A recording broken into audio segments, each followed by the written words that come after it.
Yo, you guys, this is Blacklist of the Abyss, and you are watching my review for Fairy Tail Chapter 470. Okay, and this entire chapter focused on God Serena and the Wizard Saints. Now, if you watched my last video for Fairy Tail, you will know that in a certain portion of that video, I talked about God Serena and how he defeated the Wizard Saints. Well, it turns out that they haven't been defeated yet. Okay. Um, they actually somehow managed to pull off a string of attacks that actually hurt God Serena. Which, as I was reading this, like this is probably just nitpicking because it's fairy tale and all, but um, as I was reading this chapter, it struck me as kind of odd that when these guys were at 100% health and they were at full power, they couldn't do anything to this guy. But as soon as they're beaten down and half dead, now all of a sudden they can cause him damage. Like that was just weird to me. Um, I don't really know. That doesn't really make much sense to me. Like, are these guys Pokemon starters or something? Like, do they get more powerful when they're in a pinch? Is that it? Like, because this was just strange to me, you know? God Serena doesn't use his full true power until later after this happens. So clearly he didn't use that power in order to put them in that position earlier. He was just doing some normal stuff and he was still able to beat those guys without getting a scratch. Or at least it looked like he did it without getting a scratch. Alright. So I don't get how all of this, like, did he let his guard down that much, or was he just tanking their attacks before and just not feeling anything from it? And then if so, how come this time he decided to use his full power? Like, I don't know. This is just weird to me. Like, again, this is just nitpicking. It's fairy tale, so I shouldn't be thinking too much about it. Um, well, I don't know. Maybe I shouldn't. Maybe I shouldn't be lowering my standards for fairy tale, and I should just keep them high. But part of it, I guess, is just realizing that some series are different than others. Like with some series, you can overanalyze, but with some series, they're not written in a way where they're supposed to be analyzed like that. Fairy Tail is one of those series where it's written in a way where it's not supposed to be this thought-provoking series. It's just supposed to be fun, a lighthearted story of good versus evil, which is why whenever things get too crazy and too dark, Hiro Mashima always interrupts things with comedy to try to lighten the mood. Like during the Dragon King Festival when dragons are attacking everybody, but then all of a sudden you see Lucy's naked body flying through the air and landing on Natsu. You know, like he always tries to interrupt. Oh, and the one that got me was back during the Urasion Seis arc when Natsu was fighting Cobra, and it was all serious and crap. But then all of a sudden, Natsu starts literally in the middle of the fight, starts telling jokes to Cobra, and they're both just like breaking out laughing. Like, like in the middle of a fight, now you guys are telling jokes to each other. Like, that's just how Hiromashi writes. At least in Fairy Tail. Rave Master is awesome. Fairy Tail's a little bit different, obviously. Um, but I guess, but Fairy Tail is just the type of series where it's not supposed. Things aren't having fun is more important than making sense.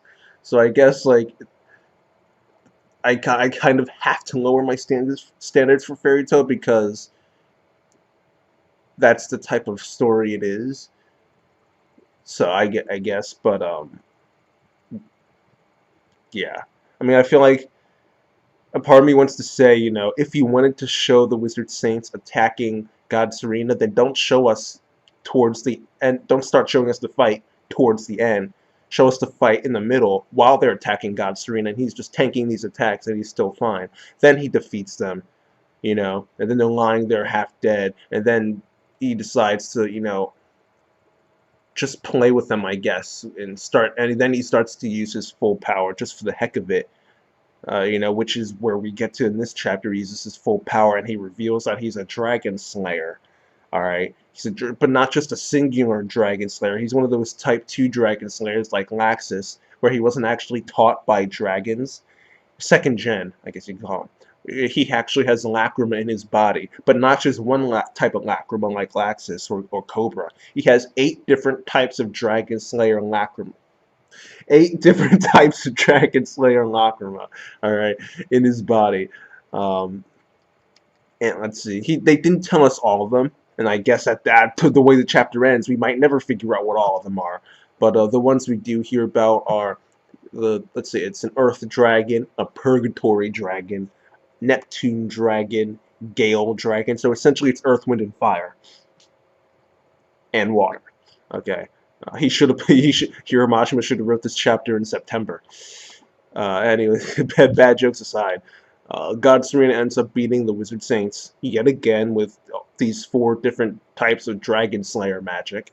Okay, which I'm trying to figure out what the difference is between Purgatory. Like, I want to see. I want to see God Serena fight with Natsu. You know, this fire of Purgatory versus this regular Dragon Slayer fire, and then bring back a Zankro or whatever, and have him use this freaking like God Slayer fire or whatever. Um, I'm interested to see how all these different types of fire, like all the different. Well, it's never gonna happen anyway. I don't even know why I'm thinking about it. Zankro's dead. God Serena is seemingly dead here now because the baddest man slash dragon slash creature slash living thing in this entire series shows up, and I'm talking about Acnologia. All right, Acnologia shows up in his human form and one-shots God Serena. All right, and he just leaves everyone else alone because he's not interested in them. All right, he says that he's going after all the Dragon Slayers, so he only cared about God Serena there. So now he's gonna go off after the others, you know, Cobra and Natsu and all them. Um, and if what I want to see here, I want to see what happens when Acnologia goes after Natsu, and then see if Zeref, in order to protect his brother, decides to call a temporary truce and team together with the other guilds to fight against Acnologia.